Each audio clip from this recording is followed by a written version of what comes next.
Muito boa tarde às amigas e aos amigos do programa de pós-graduação em História da UFAM. É com satisfação que a gente dá início a um projeto que tem por objetivo dar divulgação aos trabalhos e às pesquisas desenvolvidas no âmbito do nosso programa. O nome do projeto é Caminhos da Pesquisa.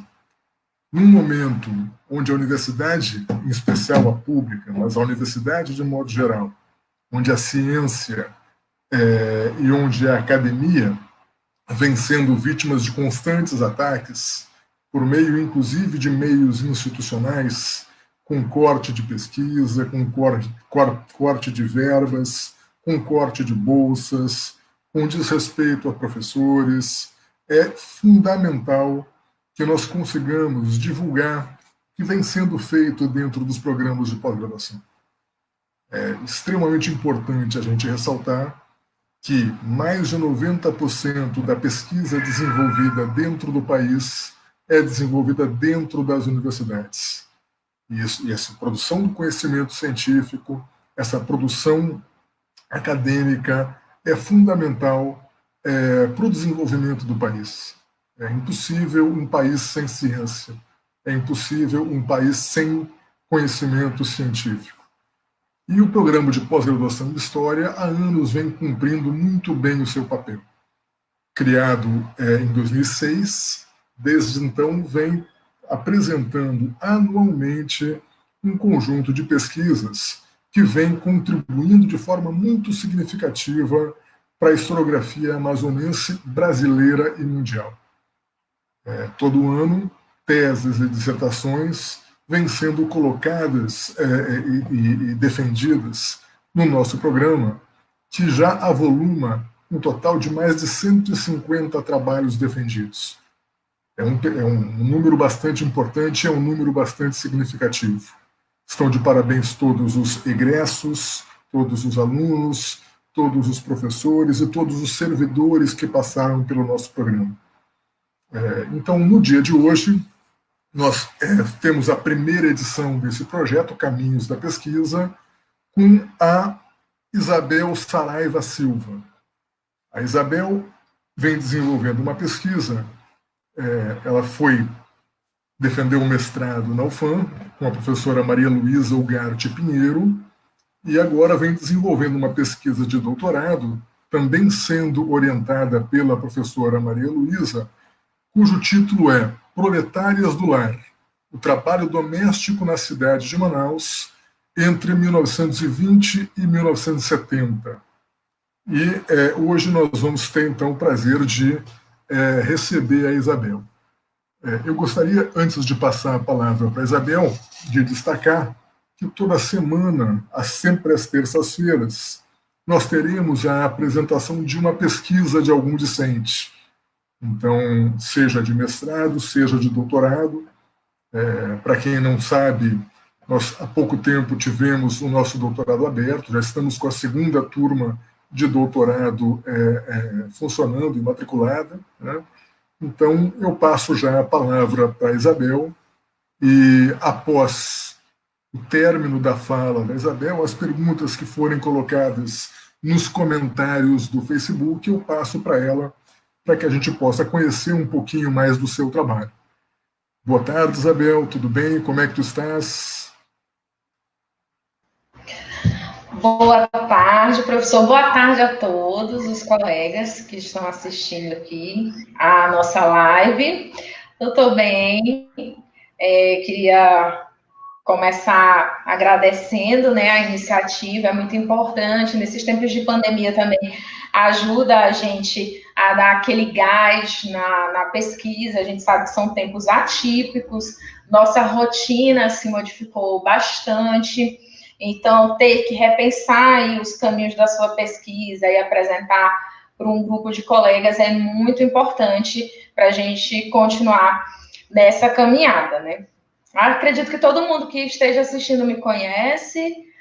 Como o senhor falou, eu já fiz mestrado na UFAM, então faço parte da primeira turma de doutorado e resolvi, no doutorado, continuar com as mesmas fontes, claro que eu vou ampliar, mas dar um novo olhar para essas fontes que eu já trabalhei na minha dissertação. E aí, começando aqui a nossa conversa, eu vou falar sobre como a pesquisa surgiu. O meu projeto de pesquisa, ele surge no momento da defesa, na minha dissertação, onde a minha banca, que foi composta pela professora Tereza Cristina, da UNB, a professora Maria Luísa Ugarte Pinheiro, que é a minha orientadora, e a professora Patrícia Silva, que faz parte do PPGH. Então, a minha banca, ela observou que as minhas fontes, as meninas que eu estudava para observar os processos de defloramento, de sedução, os crimes passionais, eram em sua maioria doméstica. E eu até mencionava isso no trabalho, só que eu não observava de maneira atenta. Então, eu estava ali com um conjunto de fontes que podiam me falar sobre o trabalho doméstico. E, diante disso, eu resolvi enveredar por esse caminho na minha pesquisa de doutorado. Existem outros trabalhos, isso já foi citado na obra da professora Maria Luísa, que ela fez em conjunto com o professor Balcar. A Kalinka Avelino tem um projeto de PIBIC, em que ela faz essa análise do trabalho doméstico na cidade de Manaus, e eu, com base nesse trabalho, é claro, procurando aprofundar, e em conjunto com as minhas fontes, tentei aí escrever um projeto que vem passando por um momento de reformulação. Então, eu vou começar compartilhando com vocês a questão dos meus objetivos, de como eu enxergo esse trabalho doméstico, né? Para isso, eu vou usar aqui, vou tomar emprestado as palavras da Sueli Koffs, que é uma antropóloga, que me ajudou muito a pensar no meu projeto num primeiro momento. Então, a Sueli, ela aborda o trabalho doméstico como um campo que concentra uma representação que vai muito além de uma profissão. Ela define personagens, se refere a um lugar, caracteriza ações, e essas relações envolvem gênero, classe, família, público, privado, e principalmente algo que é muito interessante, que é a questão do gênero feminino, mas o gênero feminino vivenciado de maneiras diferentes. E aí, mais do que nunca, dentro desse meu projeto, eu consigo observar a pluralidade da categoria mulher, né, que jamais pode ser pensada aí no singular, sempre no plural. Isso, observando essas questões, eu tracei alguns objetivos para a minha pesquisa, que eu vou compartilhar aqui com vocês. E o objetivo geral dela, primeiramente, é compreender as relações sociais, econômicas e de gênero que envolvem o trabalho doméstico na cidade de Manaus. O meu recorte foi pensado primeiro entre as décadas de 1920 e 1970, seja pela questão das tentativas de regulamentação desse trabalho doméstico, que hoje eu enxergo como um campo problemático, algo a ser repensado, e seja pela questão das minhas fontes da dissertação, que estão concentradas ali na década de 1930, na década de 1940. Então, eu pretendo focalizar questões referentes às condições de vida, condições de trabalho e a luta pelos direitos dessas trabalhadoras. Porque, observando a série de legislações que foram se dando em torno do trabalho doméstico, eu tenho uma teoria, uma suspeita que eu pretendo aí investigar através da análise das minhas fontes, de que há um protagonismo dessas empregadas domésticas em torno da regulamentação do trabalho delas, porque eu entendo que esses direitos, eles não são dados de presente pelas autoridades. Eu percebo que quando se pensa em regulamentar, trazer algum benefício para esses empregados domésticos, há aí como pano de fundo para tudo isso o trabalho, a organização dessa classe de trabalhadores, das domésticas. Então, concluindo aqui a questão do meu objetivo geral, eu pretendo focalizar aí questões referentes a condições de vida, trabalho e luta por direitos.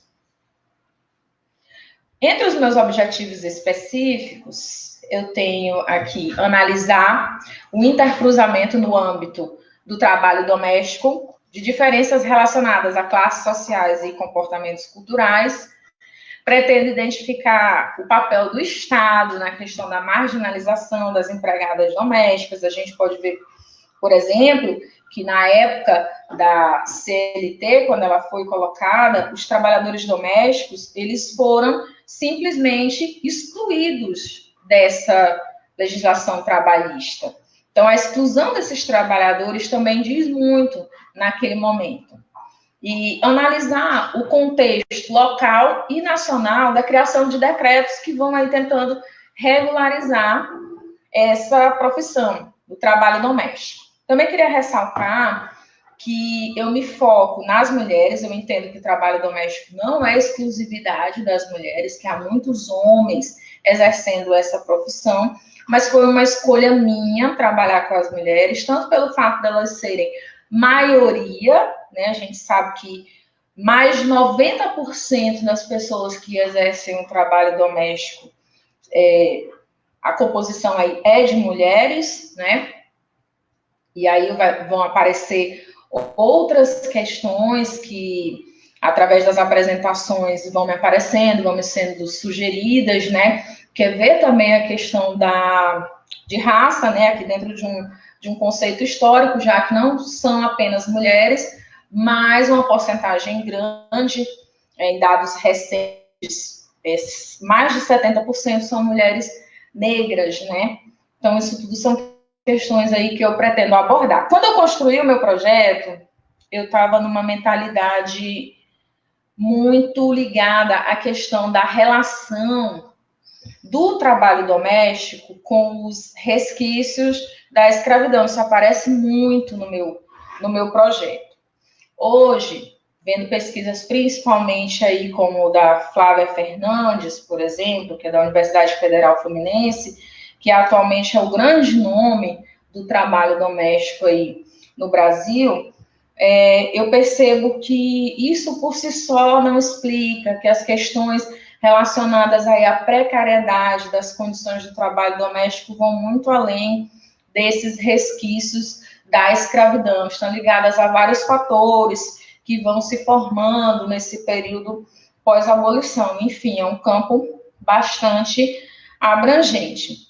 E também o fato de trabalhar com isso aqui em Manaus, capital do Amazonas, vai me levar para outros campos que eu vou ter que observar também, como, por exemplo, a questão do trabalho indígena, as meninas que eram retiradas das suas aldeias e eram educadas, domesticadas, entregues a famílias de presente para trabalhar aí como domésticas, são questões que eu vou observar. Até no início do meu projeto, eu cito a Domingas, personagem do Milton Ratum, que passa por essa situação, né, de ser retirada do seio da sua família, ser educada para ser doméstica e ser entregue a uma família. E isso é uma questão também que vai aparecer aí no meu trabalho, né?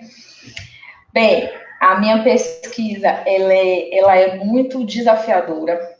Cada vez que eu me lanço aí nesse campo, eu encontro várias perguntas. Enquanto pesquisadora, eu acho que isso é legal, porque as perguntas, elas vão nos movendo no sentido de caminhar, de pensar naquilo que a gente quer encontrar. O campo do trabalho doméstico é um campo de trabalho relativamente recente. O primeiro ST que teve dentro da ANPUL nacional, ele vai ocorrer em 2015, né? Então, é um campo aí que vem crescendo, mas que ainda carece de muitos estudos, e essa e outras questões me fazem acreditar na relevância social do meu trabalho. E é claro, né, que isso me dá todo um gás para mover aí a minha pesquisa, principalmente em tempos políticos tão difíceis como esses que a gente vem atravessando atualmente, né? Então, como eu coloquei para vocês anteriormente, né, um ponto interessante dessa minha pesquisa é perceber como esse gênero feminino, ele é diferentemente vivenciado dentro dessa relação de patroa e empregada. E como esse termo doméstico, gente, cabe todo um estudo em relação a ele, porque havia realmente aí uma tentativa de domesticar essas empregadas. Isso no pior sentido que a palavra pode ter para nós, né? Elas queriam controlar os horários que elas saíam dos lugares, os locais que elas frequentavam, mesmo fora dos horários de trabalho. E isso piorava muito quando essas meninas eram meninas que vinham aí do interior, com a promessa de estudo, e acabavam realizando aí um trabalho não remunerado, né? Dentro das casas. Realizavam todo o trabalho doméstico e ficavam aí à mercê das suas patroas, certo?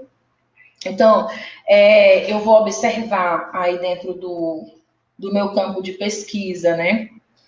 Reflexões acerca dos meus eixos temáticos, que são raça, relações de gênero, né? Vou verificar tudo que envolve aí, quer dizer, tudo é uma pretensão muito grande, mas vou tentar verificar esses intercruzamentos aí dentro do trabalho doméstico e, sobretudo, verificar o protagonismo dessas trabalhadoras aí no seu cotidiano, na forma de exercer o seu trabalho, porque dentro dos meus processos eu vejo que elas possuem uma rede de solidariedade que acaba protegendo elas de certos abusos dos patrões. Há, por exemplo, um caso que aparece numa fonte do judiciário para mim, em que a menina sendo maltratada empreende uma fuga e são outras empregadas domésticas que a protegem, que a tiram desse meio que não está lhe fazendo bem naquele momento. Então, a gente consegue perceber essa rede de solidariedade que faz a gente ver o protagonismo dessas empregadas domésticas, né? Elas não são apenas vítimas ali, elas também exercem aí o seu protagonismo enquanto sujeitas, tá? Acho que eu vou perceber que eu estou um pouquinho nervosa realmente aqui nessa conversa. Acho que ela vai ficar melhor quando começarem aí as perguntas, né? Mas tem uma série de coisas aí que eu quero descobrir através da análise das minhas fontes, coisas que me chamam a atenção. Por exemplo, por que quando essas meninas que realizavam esses trabalhos domésticos fugiam, por que a fuga delas era colocada no jornal, nos jornais locais, de maneira muito semelhante àquela em que eram denunciadas as fugas dos escravos no século XIX? Isso me chama muito a atenção nessa análise preliminar das minhas fontes, né? Em relação às minhas fontes, eu trabalho com as fontes do judiciário, que são fontes que eu encontro no arquivo do judiciário, que fica ali na Constantino Neri, o arquivo Júlia Mourão. Eu já comecei, as fontes que eu estou analisando de maneira preliminar, são fontes que eu já tenho catalogadas, porque eu usei na minha dissertação. É claro que eu pretendo ampliar. Aliás, já era para eu estar fazendo isso, mas a pandemia fechou, né, os arquivos. Então, essa pesquisa vai ter que esperar mais um pouco. E o meu segundo grupo de fontes vão ser aí as fontes relacionadas à imprensa, certo? O que esse jornal publica em relação a isso, muitas vezes eu consigo perceber que essas fontes se complementam, né?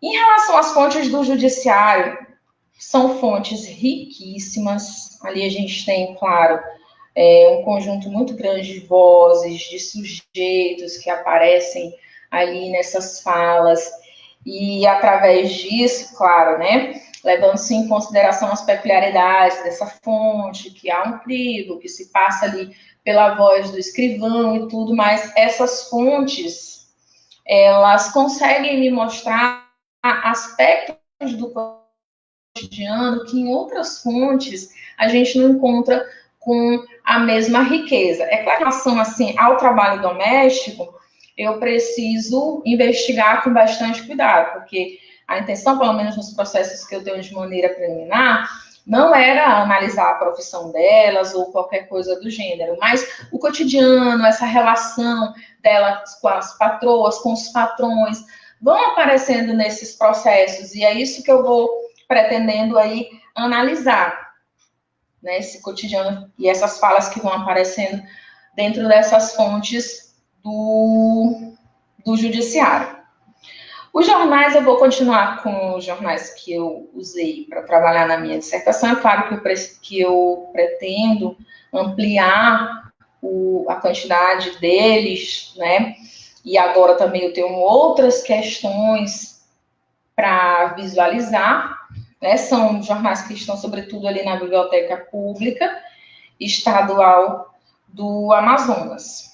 E aí, através desse diálogo e dessas questões que vão aparecendo para mim, eu espero conseguir observar como se dava essa vivência das empregadas domésticas aqui na cidade de Manaus. O meu recorte inicial está aí de 1920 a 1970, mas eu vou sentar com a minha orientadora para ver a possibilidade da gente dar uma modificada diante de fontes que eu posso encontrar relacionadas aí à Justiça do Trabalho, que já tem um conjunto de fontes aí mais recente, né? E é isso, gente. Eu estou aí nesse caminho da pesquisa, descobrindo novas coisas. Quando eu construí o meu projeto, eu não tinha realizado leituras dos artigos da Flávia Fernandes, que são muito importantes para repensar a questão do trabalho doméstico no Brasil nos dias atuais. Eu tinha me pautado no trabalho da Sueli Cox, até porque, como eu mencionei anteriormente, essa questão do trabalho doméstico aparecer aí para a gente na historiografia é relativamente recente, mas é um campo aí em ascensão, é um campo necessário de pesquisa. A gente precisa trazer à baila aí as questões que levaram à exclusão, à precariedade dessas condições de trabalho dessas trabalhadoras, certo? Lembrando também que a questão de trabalhar mulheres foi uma escolha, mas eu reconheço que o trabalho doméstico não é um campo exclusivo de mulheres, que há também uma presença de homens nesse trabalho doméstico, certo? E eu vou aqui, diante do meu nervosismo que eu estou, abrir aí esse momento de perguntas para poder conversar com vocês acerca da minha pesquisa, e é claro, sempre com grandes expectativas aí de contribuições, né? De falas que vão me fazer repensar melhor o meu objeto, de ideias, de coisas que eu não tinha visto antes. Por isso que esse diálogo é tão importante e é sempre muito rico. Então, obrigada, e agora vamos lá ao debate. Muito obrigado, Isabel. Parabéns pela fala, parabéns pela pesquisa, parabéns pela escolha do tema. Pensar trabalho doméstico é uma tarefa muito importante, muito árdua, e dá protagonismo para essas mulheres que muitas vezes são invisibilizadas, e a própria ideia que desvincula o trabalho doméstico da questão do trabalho, né, eu acho muito importante. O teu tema é realmente fundamental. Então, há um conjunto de trabalhos hoje que vem discutindo, como tu muito bem disseste, a questão da domesticidade, a questão do trabalho feminino em casa, né, Isso é fundamental para a gente poder não refletir apenas sobre o período anterior, né, mas refletir sobre as nossas práticas cotidianas, sobre a importância da valorização do trabalho doméstico.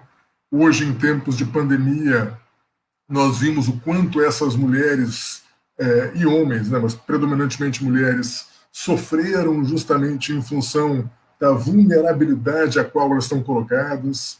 Recentemente, a morte do menino Miguel colocou também em xeque, né, essa importância do trabalho doméstico e a maneira como a sociedade encara esse trabalho.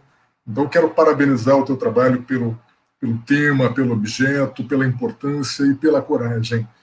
E o teu nervosismo é normal, né? Afinal de contas, tu estás inaugurando o projeto Caminhos da Pesquisa, né? Está sendo a debutante do projeto, né?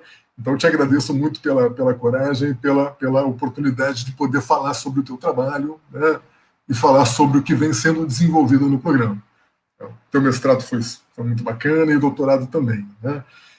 Bom, então eu queria já, na condição, né, de moderador dessa fala, já colocar algumas questõezinhas, assim, bem tranquilas, para a gente começar a conversa, mas eu gostaria de antes parabenizar e dizer do meu contentamento com a nossa audiência. Então, nossos alunos de doutorado, nossos alunos de mestrado, todos estão comentando e falando aqui, né?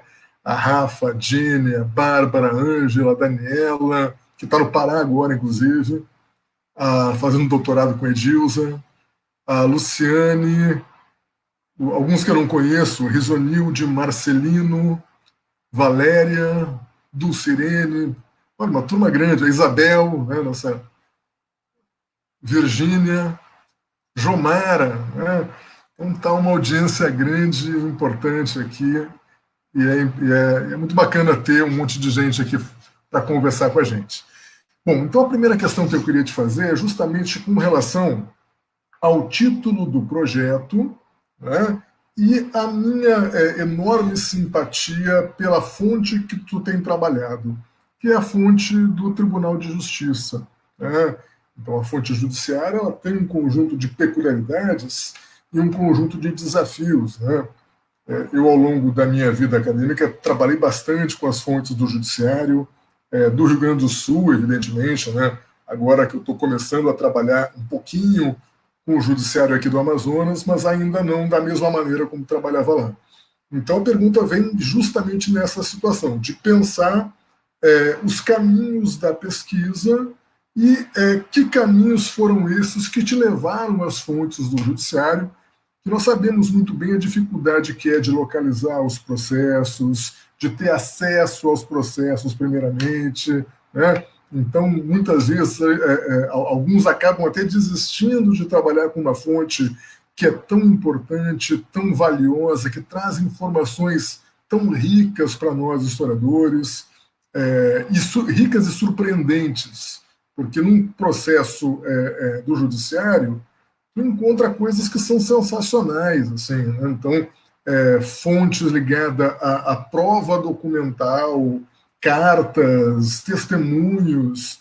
Então, a fonte do judiciário sempre é uma surpresa e, normalmente, uma surpresa muito agradável. Então, essa primeira pergunta é justamente nisso.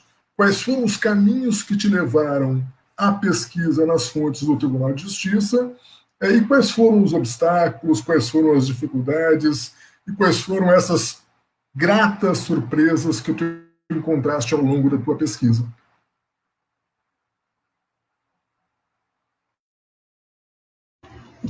Aí, professor, estou super empolgada com a pergunta, porque vou começar aqui pelo título, né? O meu título, ele divide opiniões. Tem gente que super curte, tem gente que super critica, né? Na verdade, eu não sei se todos têm a mesma dificuldade que eu, mas dar nome para os filhos, gente do céu, eu escrevo o capítulo inteiro, escrevo tudo que eu tenho que fazer, o nome fica ali por último, porque o nome é tão importante quanto o que você escreveu ali, né? E quando eu pensei, com a ajuda da minha amiga Daniela Tristã, que está aqui também assistindo, quando eu estava nessa dúvida de dar o nome, né?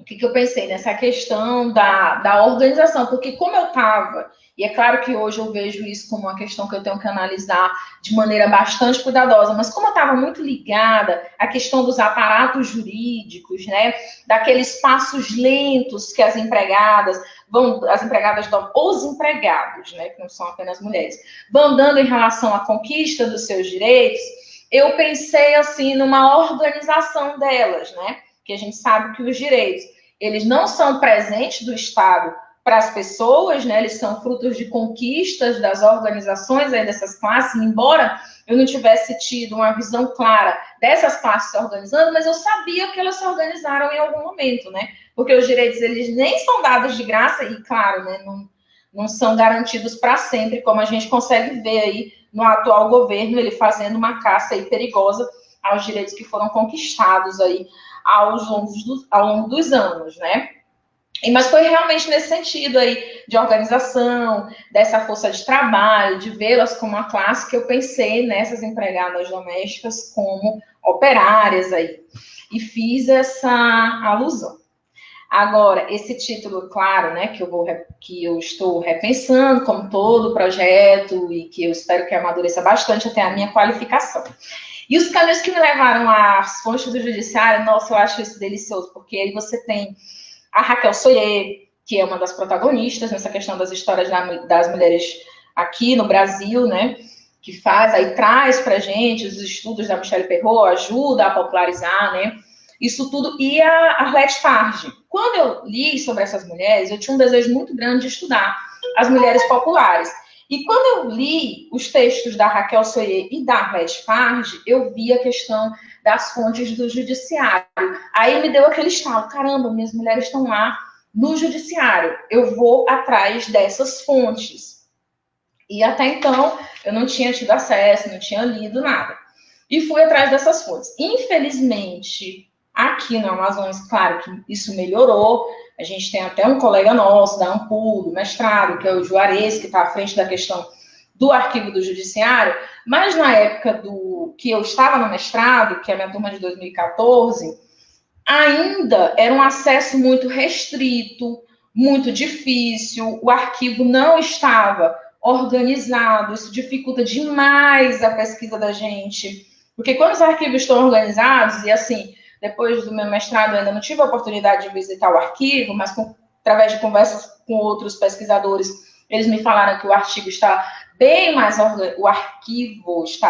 organizado agora. Eu fico até feliz com isso, porque como eu fui uma das pioneiras, né, a trabalhar com as fontes do Júlia Mourão, tem outros trabalhos, mas o tipo de fonte que eu analisei, eu acredito que eu tenha sido a primeira, que são os defloramentos, sedução e crimes passionais. Encontrar esses processos, nossa, era um trabalho muito difícil, mas foi realmente essa questão de querer estudar essas mulheres populares e saber, claro, dessa exclusão das mulheres aí ao longo da história, né, que normalmente elas não aparecem nas fontes oficiais, e que eu teria que adentrar aí a essas fontes que me trouxessem esse protagonismo das mulheres, foi o que me levou aí para as fontes do judiciário. E quando eu me deparei com essa fonte, nossa, eu acho que todo mundo que trabalha com essa fonte tem uma paixão surreal por esse tipo de fonte, porque para a gente que é historiador, nossa, a gente mergulha naquilo ali e é muito melhor do que qualquer novela.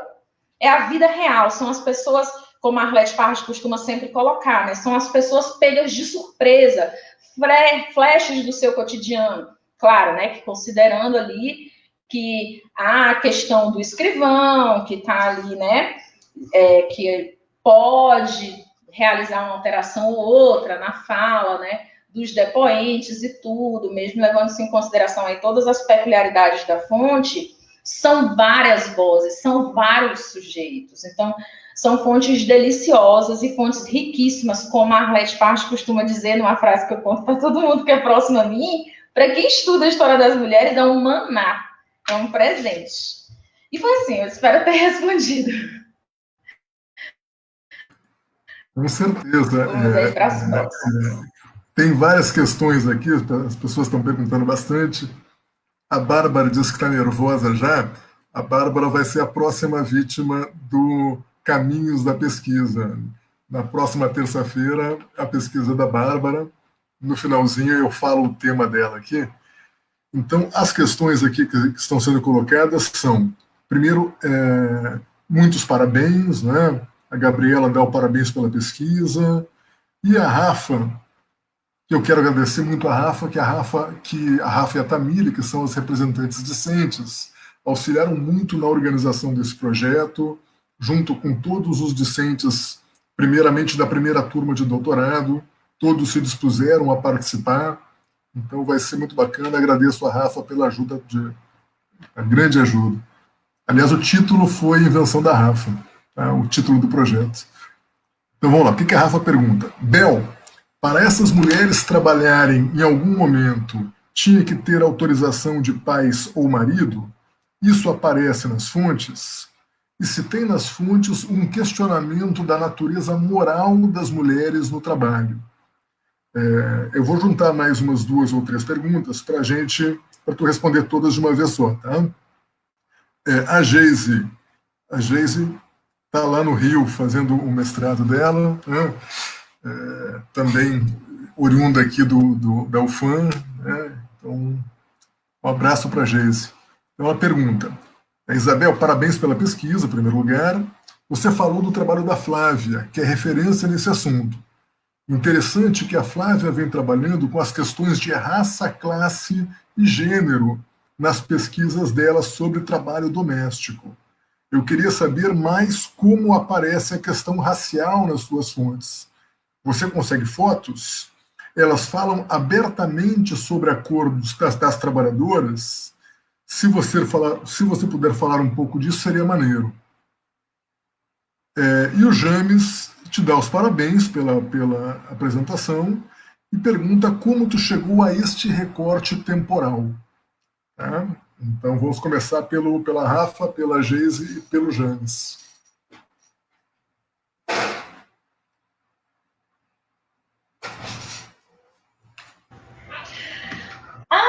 Primeiro eu agradecer a presença de todos. Já vi aí na primeira leitura que tem muita gente querida. Geise é uma querida, me ajudou muito na minha dissertação. Eu fiz o mestrado trabalhando e Geise foi incrível na questão das fontes comigo. Nossa, só agradecer aqui a contribuição dela na época da minha dissertação. Beijo, Geise, obrigada por estar assistindo. E vamos lá. Rafa, essa questão que tu me perguntou sobre a autorização dos pais ou do marido, eu vou até pensar sobre isso, porque o que eu vejo, né, dessas meninas? Não é que eu vou ficar nesse conjunto de fontes, mas são as primeiras fontes que eu estou analisando, né? E a gente sabe que tanto por questão de acesso, né, principalmente agora por conta da pandemia, a maioria dessas meninas, elas são menores de idade. E o que a gente percebe? Uma prática que, infelizmente, ainda é muito comum nos dias atuais, né? Essas meninas, elas vêm do interior para a cidade e as pessoas prometem, né? Os donos da casa prometem que elas vão estudar e o que elas acabam exercendo é um trabalho não remunerado em busca de alimentação e algumas letras, né? O que muitas vezes desagrada essas meninas, obriga essas meninas a fugir. A questão da autorização não aparece nessas minhas fontes preliminares, amiga. O que eu consigo perceber é que quando essas meninas não são meninas que vêm do interior, são essas promessas de receberem estudo, né? E na verdade vêm com trabalho gratuito, são meninas que ajudam no sustento da casa, que são filhas de empregadas domésticas. Isso eu consigo ver nas minhas fontes. Porque como a vida de todas as mulheres da família é investigada nesses processos que eu tenho acesso primeiramente, eu consigo ver que as mães também são empregadas domésticas. Então, você tem aí meninas em situação de extrema pobreza, que trabalham para ganhar muito pouco e que algumas vezes trabalham para não ganhar nada, né? Como eu estava estudando menores de idade, primeiramente, né, eu não consigo ver essa presença dos maridos, mas dos pais, assim, a relação que eu vejo é de entrega. de entregar essas meninas à mercê das famílias, tanto porque há necessidade de se manter o sustento, né, elas ajudam na renda da casa, ou porque eles entregam realmente pensando na esperança de que as filhas terão um futuro melhor, um futuro diferente deles, porque vão ter aí acesso a estudo, né? Agora, para a Geise, linda Geise, a questão da cor da pele das meninas, e isso é uma questão muito interessante no meu trabalho, porque, assim, quando você fala de Rio, né, o próprio trabalho da Flávia, quando você fala da Bahia, né, você tem muito presente essa questão do negro, né, isso fica muito claro. E aí a gente tem censos até recentes que a maioria das mulheres, né, que trabalham nisso, né, como empregadas domésticas, são negras, né? Mas aqui no Amazonas, a gente tem aí uma peculiaridade. Essa cor da pele normalmente não aparece, eu consigo perceber quando há o exame de corpo de delito, né? Que eles falam, descreve a pessoa, se era parda, se era negra, ou enfim. Mas não aparece de maneira relevante nas pesquisas, né? E aqui no Amazonas, essa peculiaridade da questão das meninas indígenas, que quem me chamou a atenção foi até a professora Patrícia Mello, é uma coisa que eu pretendo me aprofundar e investigar no meu trabalho. Em relação a como eu cheguei a esse recorte, o meu recorte eu mesma considero assim problemático, eu vou trabalhar para mudar, para poder fechar de maneira que esteja mais a contento aí, porque esse recorte, eu pensei, de acordo com as leis, né? Lá na década de 1920, eu tenho o primeiro decreto de regulamentação do trabalho doméstico. E na década de 1970, elas ganham, em 1972, para ser mais exato, elas ganham o direito de ter carteira assinada. Né? Para nós parece um absurdo. Enfim, então eu balizei nessas leis, mas hoje eu compreendo que é uma baliza problemática, que precisa ser repensada, e inclusive tem uma possibilidade de empurrar mais o meu recorte para poder abranger outras fontes que vão me trazer uma melhor visão desse desenrolar do trabalho doméstico aí no século XX. Então, espero ter respondido, gente. Vamos lá. Obrigado, Isabel. Olha aqui, a Virgínia, do mestrado profissional em História da Unifespa, do Pará, está se fazendo presente aqui. Um abraço para a Virgínia. A Sara diz que é uma pesquisa super interessante. A Valéria pergunta se houve dificuldade com os termos jurídicos na interpretação das fontes. Valéria Moraes. O PPGH que te dá os parabéns. Eu acho que é o Jailson. A Mônica Xavier pergunta: muito bem, Isabel. Parabéns pela apresentação. Tema super importante. Faz pouquíssimo tempo, 2015, que os trabalhadores domésticos no Brasil conseguiram equiparar seus direitos aos demais trabalhadores. Fundamental. E a Bárbara, onde é que está aqui? A Bárbara, então fala: parabéns pela tua fala, e pergunta se tu pensas em refletir apenas sobre o trabalho doméstico remunerado e o trabalho doméstico não remunerado. Tu pensas olhar nesta perspectiva também ou não? Ela criou um Facebook para compartilhar esse momento conosco. Olha que honra para a gente, Bárbara. Valeu. A Dani diz que é excelente fala, Isabel, mas ela gostaria de saber se nos processos judiciais é possível encontrar as meninas indígenas.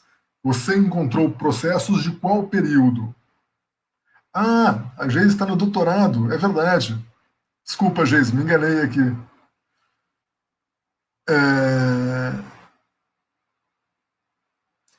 A Dani pergunta também, fala que o teu recorte é bastante longo e acaba atingindo a história do tempo presente. E ela gostaria de saber se você pretende lançar mão das fontes orais. Então, tu responde essas aí?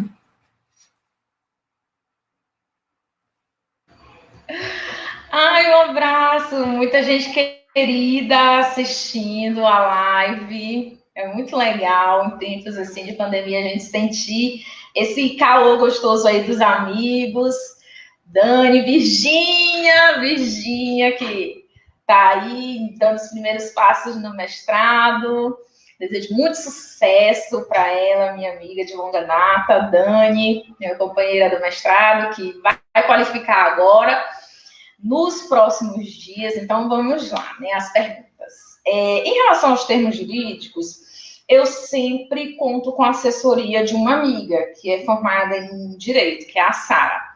É claro que ela tem as limitações, porque as grades dos cursos de Direito daqui, né, da UEA, da UFAM, não tem muito essa questão da história do direito, né? A gente sabe que as leis são dinâmicas, né? Elas vão mudando, os termos vão mudando, enfim.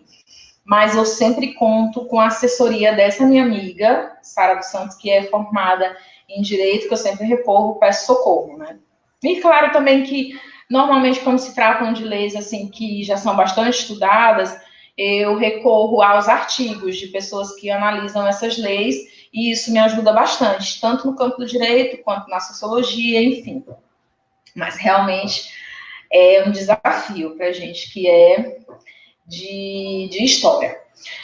Bárbara, uma reflexão incrível aí. Se eu vou trabalhar só a questão do trabalho doméstico remunerado, eu vou pensar sobre a tua pergunta, porque realmente, né, acho que todo mundo que é da minha turma estava presente quando o meu projeto foi analisado, e assim, quando eu vi a amplitude do que eu estava querendo pesquisar, eu realmente tomei um susto, e eu fiquei, assim, até bastante preocupada, num primeiro momento, com a abrangência de coisas que vão surgindo ali na minha pesquisa que eu tenho que abordar, né, como trabalho indígena, a questão da migração, já que Manaus, né, tem essa tradição de reunir pessoas de vários lugares e tal. Então, Bárbara, isso está dentro de uma das questões que eu vou pensar se eu vou abarcar ou não, né? Eu e a minha orientadora, a gente está analisando aí para fechar tudo bonitinho, né?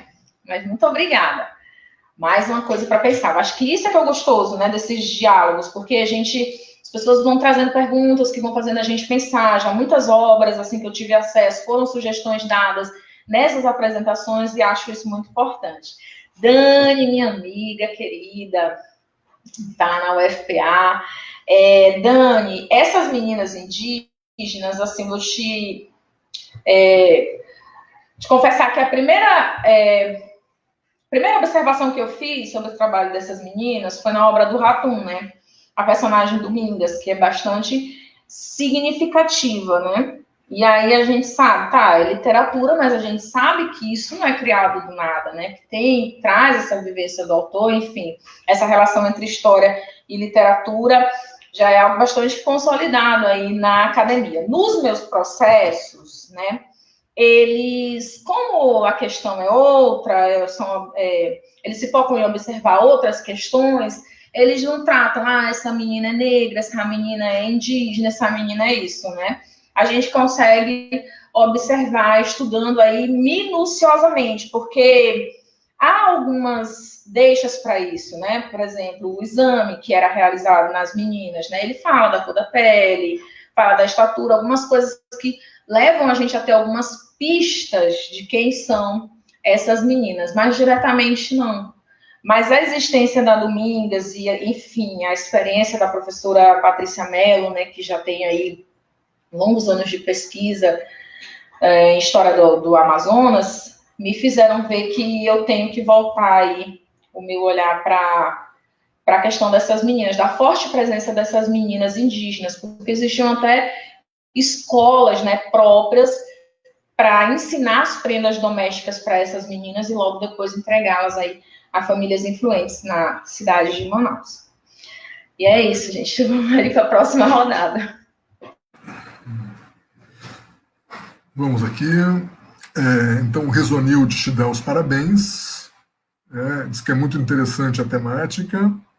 A Jéssica Daisy, ela te dá os parabéns pela pesquisa e pergunta se você já considerou análises de meninas que não se reconhecem como negras, e sim pardas, já que a afirmação da identidade negra ainda causa estranhamento no Amazonas. E pergunta também se tu já considerou em algum momento da pesquisa abordar sobre as meninas que acabam por gerar filhos misteriosos, sem pais conhecidos, abordando assédio e violação por parte dos patrões.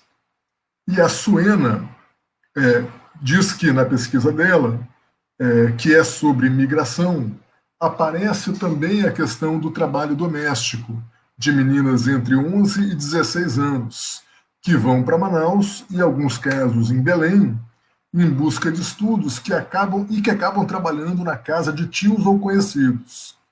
Ela tem como recorte o período de 70 a 2018 e pergunta se nas tuas fontes aparece que local predomina a ida dessas trabalhadoras para Manaus. Tá? A Deise te dá os parabéns pela pesquisa de grande relevância. A Maria pergunta se você achou alguma coisa sobre a organização de cooperações, no caso cooperativas ou cooperações, dessas trabalhadoras que você está pesquisando, e te dá os parabéns. Então, a Suena, a Jéssica e a Maria do Carmo.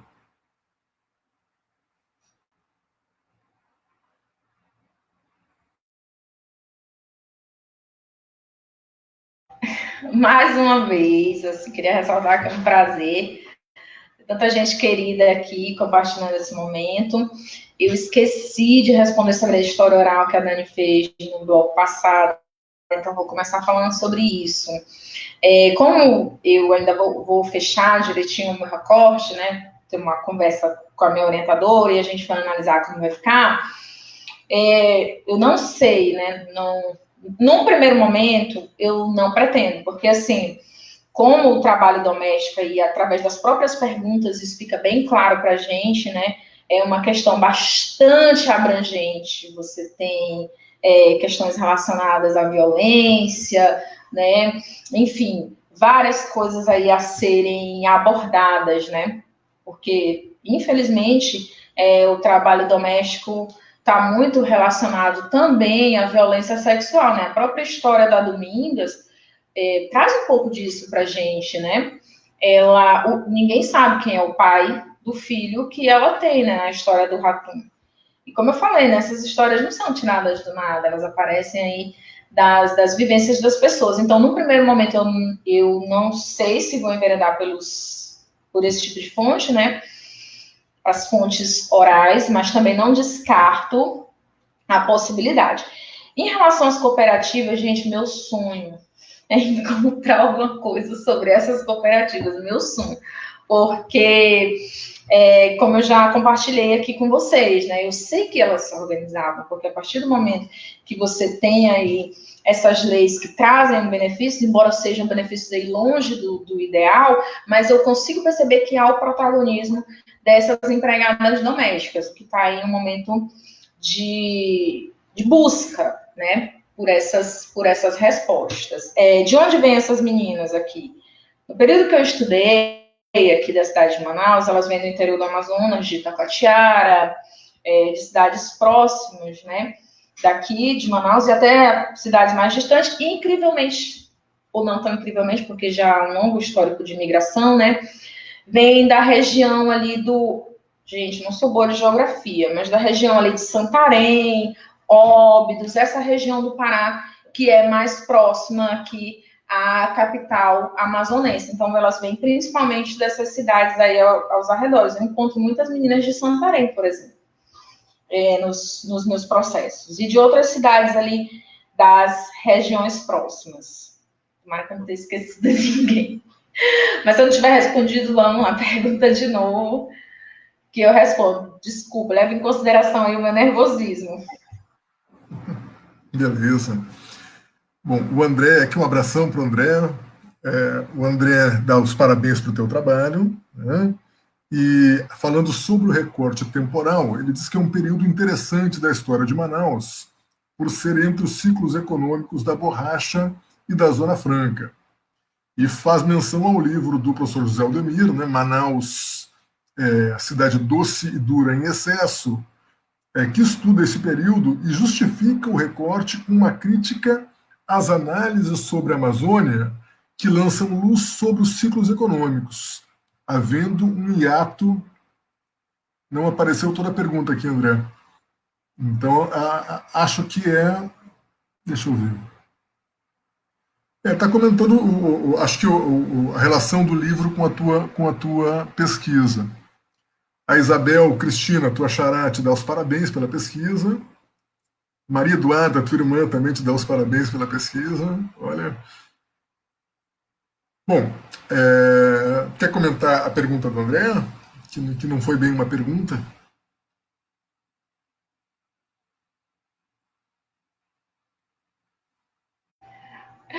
Legal, assim, eu queria muito, né, que desse para a gente poder ver qual foi toda a frase, mas realmente, né, a gente vê na historiografia esse ato, né, entre o boom da borracha e o período da Zona Franca, e parece que Manaus deixa de existir nesse período, a Isabel aparecendo ali ao fundo, a Isabel está aqui na live, dando apoio moral, a Isabel Cristina, minha xará, fugiu ela, não quer aparecer. Mas realmente, né, aí você tem esse hiato, né, aqui na parece que Manaus deixa de existir, para de existir ali no final do boom da borracha, né, e volta a existir somente na Zona Franca. Que não, né? A gente sabe que a cidade continua, como diz o Tiago de Mello no seu livro de memória, né, os ricos continuaram ricos, eles deram o seu jeito, e as pessoas continuaram aí a existir, né? E a gente, esses meus processos, eles se passam justamente nesse período, né? Eu falo muito da questão das leis, porque foi o que me balizou, mesmo sabendo que isso é bastante problemático, e eu estou revendo, mas os meus processos iniciais também se dão aí nessa época. Então, você vê que a cidade, ela continua, né? Essas meninas são empregadas domésticas, mas aparecem outras atividades econômicas também, aqui na cidade de Manaus. E eu acho até bacana falar sobre esse período, porque ajuda também, né, a trazer mais discussões aí relacionadas a isso que é colocado como uma lacuna. E é isso. Beijo aí para todo mundo que está presente, está me dando esse apoio moral.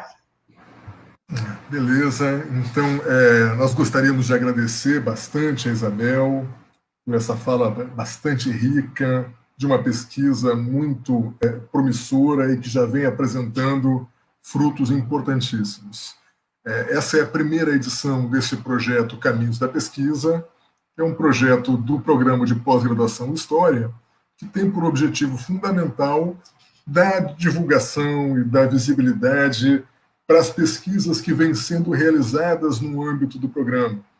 E aí, queria agradecer muito a todos os alunos discentes do programa que se concordaram, que se interessaram por participar. Então, a cada semana vai ter uma fala como esta da Isabel, uma fala riquíssima sobre o trabalho doméstico. Na semana que vem, nós teremos a presença da Bárbara Rebeca de Lira, que, segundo ela, já está nervosa, e que vai apresentar sua pesquisa desenvolvida no programa de pós-graduação em História, pesquisa de doutorado, cujo tema é, abre aspas, sou prostituta, sou de programa na zona sim, mas em casa sou mãe, sou mulher, fecha aspas. Experiências e militâncias das profissionais do sexo em Manaus, de 1990 a 2019. Então, as mulheres estão tomando conta dos caminhos da pesquisa e com muito direito. Né? Então, acima de tudo, nós gostaríamos de convidar vocês a acompanharem as lives, acompanharem esses episódios do Caminho da Pesquisa, porque, acima de tudo, a pesquisa resiste, a arte resiste, a ciência resiste, e o programa de pós-graduação em História também resiste, apesar dos cortes de verba, apesar de todas as críticas que as áreas das humanidades têm recebido, e a história, particularmente em função do posicionamento crítico que caracteriza a nossa área. Então, a gente resiste, a história resiste, a arte resiste, a pesquisa resiste, e a gente vai continuar fazendo pesquisa assim, a gente vai continuar fazendo ciência assim, né? E agradeço a todos os discentes do programa, agradeço profundamente a Rafa e a Tamile, que são as representantes discentes, que estão dando um apoio gigantesco a esse projeto. Um abração para o Jailson, meu amigo e nosso sensacional secretário. Sem o Jailson, o programa para, né? Então, é isso. Então, aguardamos vocês aqui na semana que vem. Este vídeo ele vai estar disponível nos canais do PPGH e a dissertação de mestrado da Isabel está no site do programa. Para aqueles que quiserem conhecer um pouquinho mais sobre o trabalho da Isabel, eu sugiro, né, e recomendo muito que acessem o site, procurem pela dissertação da Isabel, e daqui a um tempinho vai ter a tese da Isabel lá. Tá bom? Muito obrigado, uma boa noite a todos. Boa noite, Isabel, obrigado.